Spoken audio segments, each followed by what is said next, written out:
হুজুর, খুবই বিশ্বস্ত সূত্রে খবর পাইলাম এই বাংলাদেশে তৈরি হইব কার্টুন ছবি, তাও আবার ত্রিমাত্রিক, মানে ওই 3D। এর সাথে আমার সম্পর্ক?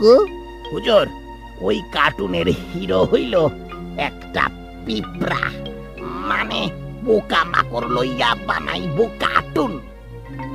আমার কাছে এখনো তোমার বক্তব্য ঘোলাটে। বুঝলেন না হুজুর, যদি পোকা মাকড় লইয়া কার্টুন তৈরি হয় তাইলে আপনি তৈরি জিনিস দেখবো কেডা?